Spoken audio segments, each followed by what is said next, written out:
शैतान की कोई खैर नहीं। आज वो यीशु के पांव के नीचे था, वो तुम्हारी भी जूती के नीचे होगा। उसने कहा परमेश्वर तुम्हारे पांव के नीचे से शैतान को जल्दी से कुचलवा देगा। यही प्रोफेसी मैं आप लोगों के लिए करता हूं। शैतान को बेचारे लोग पसंद है, मालूम है कि नहीं? उसको वो लोग बहुत पसंद है जो हीन भावना में रहते हैं। शैतान को वो लोग बहुत पसंद हैं जो अपने आप को कम समझते हैं। उसको वो लोग पसंद है जो हर वक्त डरे रहते हैं। उसको वो लोग पसंद है जो उनको लगता है कि हम विक्टिम हैं, हमारी जिंदगी में अटैक हो रहे हैं, क्योंकि उन लोगों को वो जल्दी से उन पर कब्जा कर सकता है। उसको गर्म लोग पसंद नहीं। You are fearfully and wonderfully made. मालूम है कि नहीं? तुम अद्भुत और भयानक रीति से रचे गए हो। सब कुछ कितना सुंदर बनाया। पहाड़ देखा कितना सुंदर है, शब्द से बना है। तुम हाथों से बनाए गए। मालूम है? चंद्रमा देखा है, सूर्य देखा है? सूर्य इतना छोटा है, बाकी इतने बड़े बड़े सितारे और सूर्य हैं, शब्द से बने हैं। तुम हाथों से बनाए गए। तो उसने कहा you are fearfully and wonderfully made.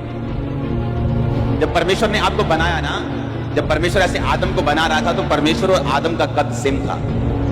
उसने कहा मैं तुम्हें अपने समान बनाता हूं, बिल्कुल मेरे जैसा दिखने वाला।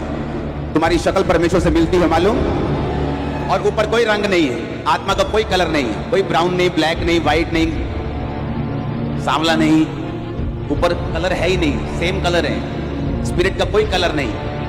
आप फियरफुली और वंडरफुली बनाए गए हैं। जिस दिन आपको ये बात समझ आती है, आप अपनी वैल्यू समझ लेते हैं। ना तो अपने आप को ओवर एस्टिमेट करो और ना तो अंडर एस्टिमेट।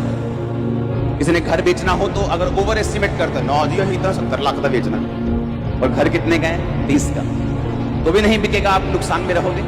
अगर 20 का बता के बेच दोगे तो भी नुकसान में रहोगे, जो घर की वैल्यू 30 लाख है। अपने आप को पौलुस कहता है ना तो ओवर समझो ना तो नीचे समझो। जैसा परमेश्वर ने तुम्हें बनाया तुम वैसा अपने आप को समझो। आमीन। हीन भावना वाले लोग परमेश्वर यूज नहीं करता, मालूम है? जिनको यकीन नहीं अपने आप के ऊपर, तो ये बोलते काश मैं उस परिवार में जन्मा होता, काश मैं ऑस्ट्रेलिया में जन्मा होता, काश मैं भी यूके जन्म लिया होता, काश मैं भी अमेरिका जन्मा होता, काश मेरी भी नाक सीधी होती, काश मेरी भी आंखें मोटी होती, काश मैं भी लंबा होता, काश मैं भी काला होता, काश मैं भी गोरा होता। ये बात बोलना परमेश्वर के सामने उसको गाली निकालने के बराबर। उसने आपको बनाया है। हर व्यक्ति को अगर वो एक जैसा बना देता तो सारी दुनिया बोरिंग हो जाती। अगर एक जैसा स्वभाव सबका होता तो रॉबर्ट्स में और हम में फिर क्या फर्क होता? हालेलुया। अगर सारे लोग बॉस बन जाएं, सारे बॉस बन जाएं, तो काम कौन करेगा? तो सफाई कर्मचारी है, आप सफाई नहीं कर सकते कई बार। मैं भी बाथरूम धोने के लिए जाता हूं, ओके? जब चर्च के बाथरूम धोता हूं मैं, ओके? मैं जानता हूं मुश्किल जॉब है ये, सब लोग नहीं कर सकते, लेकिन कुछ कर सकते हैं। अगर सब नहीं कर सकते तो सबके घर में गंद पड़ा रहता। आप मेरी बात समझ रहे कि नहीं? परमेश्वर ने बैलेंस दिया है हमें। कोई कुछ कर सकता है और कोई कुछ कर सकता है। सारे एम्प्लॉय होंगे तो बॉस कौन होगा? हालेलुया। सबकी सोच अगर एक जैसी होगी तो अलग अलग काम कैसे होंगे? परमेश्वर ने कहा मैंने तुम्हें फियरफुली और वंडरफुली बनाया है। और जिस दिन मुझे यह समझ आया था और हीन भावना मेरी जिंदगी से निकली थी, उस दिन के बाद से परमेश्वर ने यूज करना मुझे शुरू किया। पहले मैं क्रिश्चियन था, सामर्थ्य था, सामर्थ्य भी उतरती थी, पवित्र आत्मा से भरा हुआ भी था, लेकिन यूज नहीं हो पा रहा था क्योंकि हीन भावना मेरे अंदर थी। उसने आपको जहां भी भेजा है, जहां भी बनाया है, उसका एक मकसद है। परमेश्वर चाहता है वहां से उठें, वहां से परमेश्वर की योजना को समझें, उस जगह से उठकर परमेश्वर के प्लान को समझकर उसके सामने अपने आप को समर्पित करके परमेश्वर के रास्तों को चुनकर उसके सामने प्रार्थना करके लाइफ को डिसिप्लिन से जी के, जो परमेश्वर के हार्ट में है, आपके फोटो जैसा वो आपको बनते हुए देखना चाहता वैसा बन सके। आमीन। परमेश्वर ने कहा जो कोई अपने आप को इनसे शुद्ध करेगा, किन से? व्यभिचार से, किन से? लड़ाई से, झगड़े से, निंदा से, चुगली से, फेक मिनिस्ट्री से, फेक चीजों से, गलत कमाई से अपने आप को शुद्ध रखेगा, वो आदर का बर्तन ठहरेगा और मालिक के पीने के काम आएगा। लेकिन जो कोई अपने आप को इनसे शुद्ध नहीं करेगा, वो निरादर का बर्तन कहलाएगा। होगा मेरे घर का ही, लेकिन कूड़ेदान में होगा, कूड़े डालने वाला बर्तन होगा, गंदे कूड़े को रखने वाला बर्तन होगा। हालेलुया। हमने क्रिश्चियंस की हालत देखी है जो परमेश्वर में नहीं चलते, उनकी हालत अन्य जातियों से भी बुरी है, क्योंकि परमेश्वर ने कहा अगर आप अपने आप को शुद्ध नहीं करेंगे तो निरादर के बर्तन ठहरेंगे। अगर परमेश्वर हमें आदर देने का वायदा करता है कि याकूब का परमेश्वर तेरी इज्जत को बढ़ाएगा, तो हमें यह भी मालूम होना चाहिए कि शैतान हमें निरादर देना चाहता है और वो अपने आप प्रवेश नहीं कर सकता जब तक वो आपको अपनी चीजों में आपको इंट्रोड्यूस ना करवाए, उस पाप को, उन चीजों को जो शैतान चाहता है कि हम अपनी डेली लाइफ में करें, ताकि वो हमारी लाइफ में एंटर करें और परमेश्वर का आदर नहीं बल्कि उसका निरादर हमारी लाइफ में। हालेलुया। आत्मिक औरतें अपने पति से इज्जत पाती हैं। अगर आज लड़ाई है क्योंकि आप मसीह में हैं, डोंट वरी, वो आपकी इज्जत करेगा एक दिन। आत्मिक लोग अपने घरों में, अपने देशों में, अपने, परमेश्वर ने कहा मेरे नाम के कारण लोग बैर करेंगे, तुम्हारा निरादर करेंगे, लेकिन वो हर टाइम नहीं होगा, ये नहीं कहा परमेश्वर। उसने कहा अगर जो कोई मेरी सेवा करेगा मेरा पिता उसका आदर करेगा। पुराने टाइम में यहोवा का आत्मा उतरता था, बताता कि अब यहोवा ये परमेश्वर यूं कहता है अब तुम ये करो। अब सारा कुछ बाइबल में लिखा है और हमें आत्मा की अगुवाई से चलना है। आमीन। उसने कहा तुम आत्मा की अगुवाई से चलोगे, रोज अपना क्रूस उठा के मेरे पीछे चलोगे, क्योंकि जो परमेश्वर तुम्हें देना चाहता है वो आदर है। जो परमेश्वर तुम्हें देना चाहता है वो तुम्हें घर में आदर का बर्तन बनाना चाहता है और शैतान तुम्हें निरादर का बर्तन बनाना चाहता है। और पौलुस ने तीमुथियुस को बार बार अपने कैरेक्टर को सीधा करने की सलाह दी। इसलिए मैंने कहा आप मुझे अपना चरित्र बताओ, मैं आपको आपकी प्रोफेटिक वर्ड दूंगा, क्योंकि आपका चरित्र आपकी सबसे बड़ी प्रोफेसी है, आपका कैरेक्टर आपकी सबसे बड़ी प्रोफेसी है। आमीन। अपने पड़ोसी को बोलो तेरा चरित्र तेरी प्रोफेसी है। आमीन। तेरा कैरेक्टर ही तेरी प्रोफेसी। बाइबल कहती याकूब ने अपने 12 पुत्रों को बुलाया और उनके पास के हिसाब से जो कुछ उन्होंने बीते काल में किया उसके हिसाब से उनको प्रोफेटिक वर्ड दिए। रूबेन को बोला कि तू मेरे पौरुष का पहला फल पहलोठा है, पर तू औरों से उत्तम नहीं ठहरेगा, क्योंकि तूने अपने बिस्तर को अशुद्ध किया और एक लड़की के साथ तूने कुकर्म किया, इसलिए तू औरों से उत्तम नहीं ठहरेगा। पहलोठे को हमेशा दुगना मिलता था। अगर 10 बेटे हैं, हाँ, और प्रॉपर्टी के अगर 10 हिस्से होने हैं तो 10 नहीं होते थे, कितने होते थे? 11 हिस्से होते थे। 2 हिस्से पहले बेटे को मिलते थे और बाकी एक एक हिस्सा बाकी बच्चों को, लड़कियों को, लड़का जो भी हो उसको मिलते थे। आप समझ रहे कि नहीं? पर बाइबल कहती है रूबेन को वो नहीं मिला जिसका वो हकदार था। कारण ये था कि वो पाप में फंस गया था और उसने कहा तू औरों से उत्तम नहीं होगा, क्योंकि तूने उस बिस्तर को अशुद्ध किया। उसका चरित्र ही उसके लिए क्या बन गया? प्रोफेटिक वर्ड बन गया। उसने यहूदा को प्रोफेटिक वर्ड दिया, उसने यूसुफ, उसके बच्चों के लिए, सब लोगों के लिए प्रोफेटिक वर्ड उनके पास के हिसाब से दिया। आपने फाइट देखी है कभी? UFC में, WWE में, हाँ देखिए फाइट ना, रूल होते हैं उनमें भी। चाहे तुम हार रहे हो, चाहे तुम्हारे मुंह पे मुक्का पड़ा हो, चाहे तुम दर्द से करा रहे हो, लेकिन फिर भी तुम रूल तोड़कर फाइट नहीं जीत सकते। मालूम है कि नहीं? उसने कहा अखाड़े में लड़ने वाला यदि विधि के अनुसार ना लड़े तो मुकुट नहीं पाता। और परमेश्वर ने कहा तुम भी किस में हो? एक लड़ाई में हो। आमीन। तुम किस में हो? एक, तुम तो लड़ाई में हो। अगर उसने कहा तुम लड़ाई में हो तो लड़ाई में लड़ने वाला अगर नियम के अनुसार ना लड़े तो मुकुट नहीं पाता। बाइबल बताती है आपकी जो परीक्षाएं हैं एक्चुअल में वो आपकी उपजाऊ मिट्टी है जहां पर आप ग्रो करेंगे। आप समझ रहे बात को? आपकी परीक्षा जो है, मुश्किल परीक्षा, आपकी लाइफ लगी हुई है उसके पीछे। अगर वो चीज ना हो तो आपकी लाइफ बर्बाद हो जाएगी, आपको ऐसा लगता है। बड़ी परीक्षा आपकी जॉब लाइन पे लगी हुई, आप परमेश्वर में आ चुके हैं, आपके रिश्तेदार आपको तंग कर रहे हैं, परीक्षा आपकी लाइफ में है। एक्चुअल में उस परीक्षा को परमेश्वर यूज करना चाहता है आपको ब्लेस करने के लिए। अब ध्यान से समझ, सुनो मेरी बात। विरोधियों को कैसे समझाना है? नम्रता से, के डंडे से, कि मेरे पास भी लाखों लोग हैं, इससे, के धमकी से। सुनो मेरी बात, आप एक व्यक्ति को पहचान सकते हैं कि वो आत्मिक है या शारीरिक है अगर आप में परमेश्वर का वचन हो। जब आपका विरोध होता है, एक्चुअल में आपका विरोध इसलिए होता है कि जहां आपका प्रचार ना जा सके वहां उनका कुप्रचार चला जाता है, और एंड में सब कुछ भला ही होता है, क्योंकि या ऐसे सुनते वो यीशु मसीह के बारे में। आप मेरी बात समझ रहे कि नहीं? अब हुआ क्या? अगर मैं स्पिरिचुअल हूं, अगर मुझे मालूम है कि ये विरोध है, तो मुझे ये मालूम होना चाहिए कि ये मेरी बरकत के लिए और मेरी ब्लेसिंग के लिए है। और पौलुस ने कहा अपने विरोधियों को नम्रता से समझाना, उनको इंटरनेट पे आके धमकियां मत देना कि मैं तेरा बाप हूं, मैं तेरा नाना हूं, मैं तेरा दादा हूं। इससे से आप पहचान जाते हैं कि ये व्यक्ति आत्मिक है कि नहीं, कि ढोंग कर रहा है आत्मिक होने। आप समझ रहे मेरी बात कि नहीं? उसने कहा विरोधियों को कैसे समझाना? नम्रता से। क्या जाने परमेश्वर उन्हें मन फिराव का मन दे।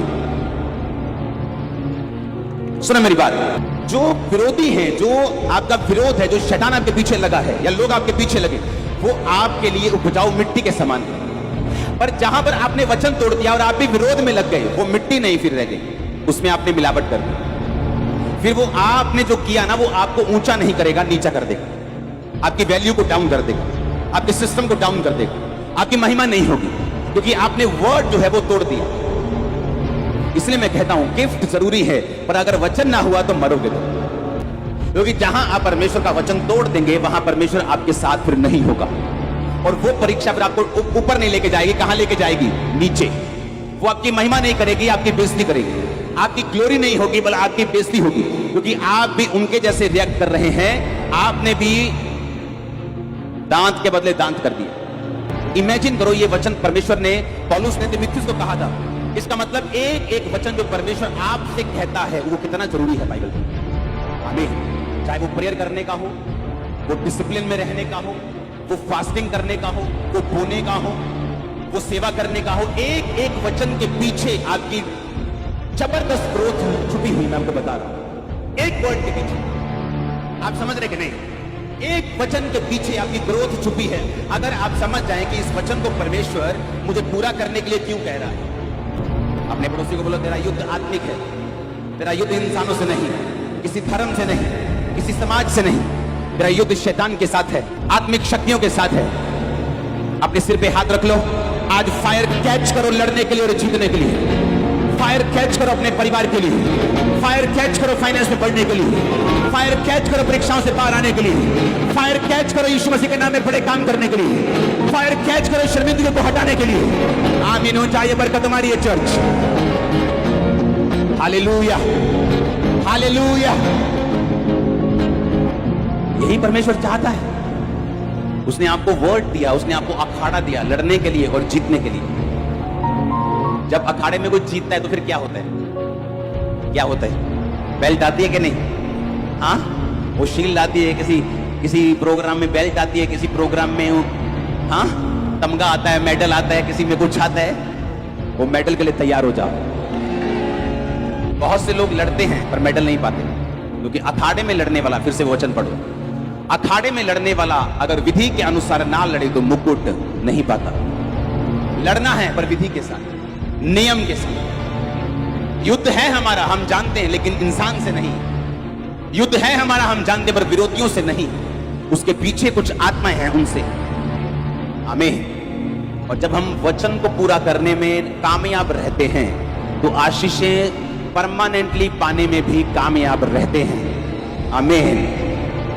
आप रेत के समान हैं। किसके समान है? अब्राहम को परमेश्वर ने कहा था, मैं तेरे वंश को रेत के समान कर दूंगा। हमको रेत बोला परमेश्वर ने। रेत क्या करती? बर्तन साफ करती, लेकिन खुद गंदी नहीं होती। हमको साफ करना है, खुद गंदे नहीं होना।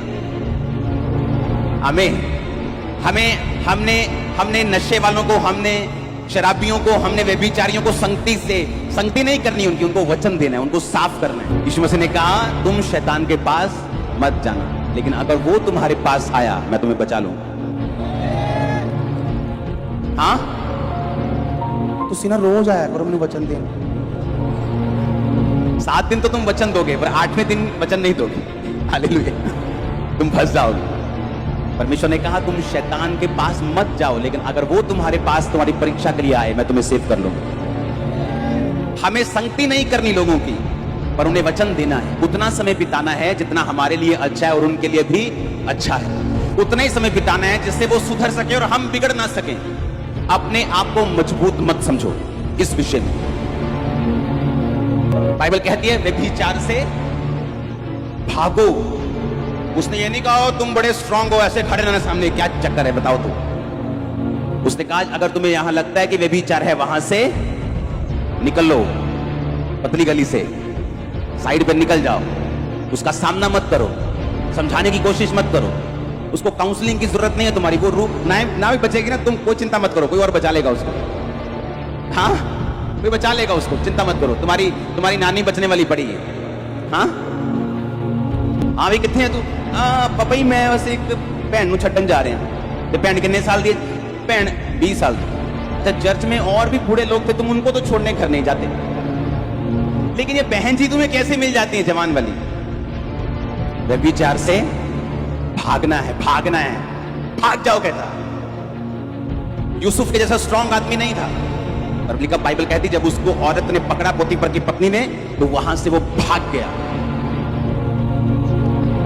अगर आपको अपनी डेस्टिनी बचानी है, जो बुलाहट, जो सुंदरता परमेश्वर ने आपके लिए रखी, अगर बचानी है उसको, भाग जाओ इन चीजों से। उसने कहा अखाड़े में लड़ोगे, विधि के अनुसार नहीं लड़ोगे तो मुकुट नहीं पाओगे। तुम अखाड़े में हो भी, तुम लड़ भी रहे हो, लेकिन फिर भी अगर मुकुट ना पाओगे तो इससे बुरी बात और क्या हो सकती कि मुक्के भी खाए, आंख भी सुजा ली, होंठ भी सुजा लिए, दांत भी निकलवा लिए, और फिर भी मुकुट नहीं मिला। यही हाल क्रिश्चियन लोगों का है। चर्च भी चले गए, टाइट भी दे दिया, प्रार्थना भी कर ली, गर्लफ्रेंड भी बना ली, मुक्के भी खा लिए शैतान से, और बना भी कुछ नहीं। आप सीरियस नहीं है। गोलगप्पे भी खाई गए, गोलगप्पे वाली दवाई भी खाई गई। गले को मालूम नहीं कि दवाई की सुनूं कि गोलगप्पे की सुनूं, कि खाऊं खाऊं करूं कि चुप हो जाऊं, कि 2 मिनट में तो बोलता है कि दवाई खा के चुप हो जाओ, और 2 मिनट में फिर पानी पीता है, फिर कहता है खाऊं खाऊं कर। आप मेरी बात समझ रहे कि नहीं? अब आपको ये समझना है, पहले तो गोलगप्पे अच्छे वाले खाने हैं, ताकि खाऊं खाऊं ना करो तुम। आप समझ रहे कि नहीं? कि आ तो गए अखाड़े में, तो अच्छी तरह लड़ लो तुम। क्यों पंगा ले रहे हो? क्यों दो मने हो? क्यों दो चित्ते हो? क्यों एक तरफ नहीं लगते? ताकि परमेश्वर जो करना चाहता है वो कर सके तुम्हारी लाइफ में। हालेलुया। कुछ लोग जोक्स मारते हैं अपनी लाइफ में, अपनी लाइफ के बड़ी जोक्स मारते हैं। एक तरफ प्रार्थना करते, दूसरे पाप करते, जोक कर रहे हैं अपनी लाइफ से, मजाक कर रहे हैं अपनी लाइफ से। जोकर है वो अपनी लाइफ के लिए, सबसे बड़े जोकर वो अपनी लाइफ के लिए खुद ही हैं, क्योंकि उन्हें मालूम नहीं कि अगर विधि के अनुसार नहीं लड़ेंगे तो मुकुट नहीं पाएंगे। मुकुट क्या? एक इनाम, एक प्रतिफल जो हमें भी मिलना है स्वर्ग जाने के बाद, जो यहां पे भी मिलता है।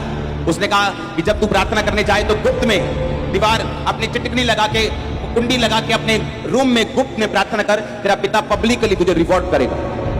एक ये भी मुकुट होता है जो हमें दुनिया में मिलता है, इस धरती में मिलता है, उसके वचन को फॉलो करने के लिए। एक वो भी मुकुट है जो आसमान में हमें मिलना है। आमीन। धरती वाला मुकुट हासिल कर लो, ये अच्छा है आपके लिए, आपके परिवार के लिए अच्छा है। आप ब्लेस हैं, आज घराने समेत ब्लेस हैं, फाइनेंस समेत ब्लेस हैं। आमीन। होना चाहिए बरकत आपके चर्च। हालेलुया, हालेलुया, आमीन, आमीन। एक एक कदम जो आप परमेश्वर के घर में लेते हैं, इवेंजलिज्म करने वक्त, सुसमाचार सुनाने वक्त, सेवा करने वक्त, होने वक्त, प्रार्थना करने वक्त, एक एक कदम परमेश्वर उसका आदर करता है, वो भूलता नहीं, भूलता नहीं। एक पास से बहुत दुखी होकर प्रार्थना कर रहा था, उसे लग रहा था कि मैं इतने सालों से प्रेयर कर रहा हूं, मेरी सुनी नहीं जा रही। परमेश्वर के सामने प्रकट होते हुए कहते, ये देख डायरी, जिस दिन तूने प्रार्थना करनी शुरू की थी मैंने लिखा था, फिर तूने की थी इस दिन मैंने ये भी लिखा, तूने इस दिन फिर की मैंने ये भी लिखा, मैंने सारी प्रार्थना तेरी डायरी पर लिखी, आज मैं तुझे जवाब देने के लिए आया हूं। वो तो ये भी कहता कि अगर तुम किसी परमेश्वर के दास को, क्योंकि वो प्रभु का दास है, एक कटोरा ठंडा पानी पिलाओ तो तुम अपना प्रतिफल ना खोगे। हालेलुया। एक एक कदम परमेश्वर आपका देख रहे हैं, जो सच्चाई में आप उठा रहे वो देख रहे हैं। आपका फ्यूचर शैतान के लिए खतरा है बहुत बड़ा, वो इतना ब्राइट है शैतान अंधा हो जाएगा आपकी लाइफ को देखकर। सच कह रहा हूं। आमीन। क्रिश्चियनिटी में आने के बाद लोग समझ नहीं पाते कि अपने चरित्र से आपको अपने परिवार को खींचना है, अपने कैरेक्टर से परमेश्वर में चलना है। आमीन। आपका कैरेक्टर ऐसा होना चाहिए, आपका अपना परिवार आपका फैन होना चाहिए। हालेलुया। जब लोग आपको आमीन आमीन बोलते और हालेलुया बोलते देखते हैं, और घर जाकर आपके चरित्र को वैसा नहीं देखते जैसा होना चाहिए, आप पे वो यकीन नहीं करते। आपको परमेश्वर आज से इनर ग्रेस दे, आपके अंदर वाला व्यक्ति ग्रेस पाए आज, आप स्ट्रांगली चल सके परमेश्वर में। आमीन। हो चाहिए बरकत तुम्हारी चर्च। Hallelujah, hallelujah. आप जीतेंगे। शर्मिंदगियां चाह रहे हैं, शर्मिंदगियां चाह रहे हैं। आमीन। ऊंचा ये जारी मैंने कहा एक्सपायर हो रही आज यीशु मसीह के नाम में। नई बिगनिंग की मैं घोषणा करता हूं आपकी लाइफ के ऊपर, नई बिगनिंग की घोषणा करता हूं आपकी सेवकाई के ऊपर। जो पास्टर्स यहाँ मौजूद हैं, फायर को कैच करो और नई सेवकाई के लिए, नई पिकनिक के लिए तैयार हो जाओ यीशु मसीह के नाम में। नए फाइनेंशियल बरकत के लिए, नए बिजनेस के लिए, नई ताकत के लिए, नई बरकत के लिए परिवार में तैयार हो जाओ। आमीन। हो चाहिए बरकत तुम्हारी। हालेलुया। बाइबल कहती है जो कोई वचन को सुनकर उसे भूल जाता है वो उस व्यक्ति के समान है जो अपना आईना अपनी देखकर शक्ल को भूल जाता है। लेकिन जो व्यक्ति वचन को सुनकर उसे भूलता नहीं, उसके अनुसार चलता है, वो परमेश्वर के वचनों को पूरा होते हुए देखता है। अपने हाथों को उठा के एक वायदा करेंगे प्रभु के साथ कि परमेश्वर मैं तेरे वचन को पूरा करूं, विधि के अनुसार लड़ूं, अपनी जिंदगी में विधि के अनुसार लड़ते हुए, मांस और लहू से नहीं शैतान से लड़ते हुए और शुद्धता के साथ लड़ते हुए मैं एक आदर का बर्तन ठहरूं। निरादर नहीं, निरादर का बर्तन नहीं, बल्कि आदर का बर्तन। मांगो ऊंची आवाज में थैंक यू जीसस बोलते हुए।